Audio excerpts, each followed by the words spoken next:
मोदी सरकारच्या आशीर्वादानं अदानींचे प्रकल्प वाढले। इतके उद्योगपती असताना अदानींवर इतकी कृपा का? राज ठाकरेंचा सवाल। मुंबईतील विमानतळ विकायला काढण्याचा डाव, राज ठाकरेंचा आरोप।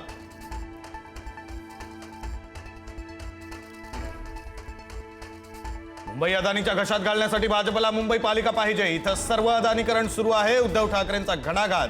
तर मुंबई वाचवायची म्हणून आम्हाला बीएमसीत सत्ता हवी, ठाकरेंचं विधान।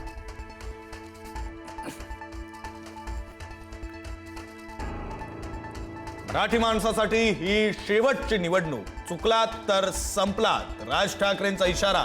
मराठी माणसासाठी सर्वपक्षीय नेत्यांना एकत्र येण्याचं आवाहन।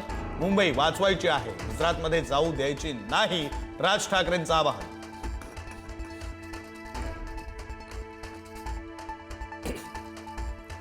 मोदींपासून फडणवीसांपर्यंत हिंदू मुस्लिम न करता केलेलं एक तरी भाषण दाखवा, 1,00,000 रुपये देतो, उद्धव ठाकरेंचं आव्हान। प्रत्येक निवडणुकीत भाजप हिंदू मुस्लिम मराठी अमराठी करतं, ठाकरेंची टीका।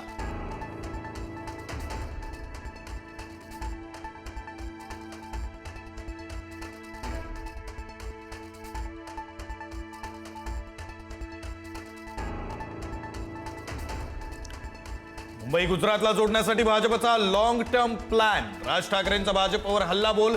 गुजरातमध्ये मुंबईपेक्षा 1.5 पट मोठं शहर बसवलं जातंय। आजही माझा बुलेट ट्रेनला विरोध, राज ठाकरेंचा घणाघात। शिवतीर्थावरील सभेमध्ये आदित्य ठाकरेंनी वाचला विकास कामांचा पाढा। मुख्यमंत्र्यांना आव्हान देत मुंबईतील विकास कामांची दिली माहिती।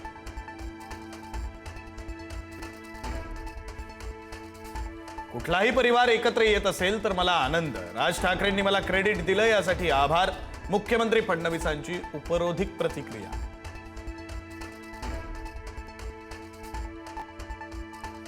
जिथं बाळासाहेबांच्या भरगच्च सभांचं वैभव पाहिलं, तिथंच रिकाम्या मैदानाचा दुष्काळ नशिबी आला। व्हिडिओ पोस्ट करत भाजपच्या केशव उपाध्यायांची ठाकरेंच्या सभेवर टीका।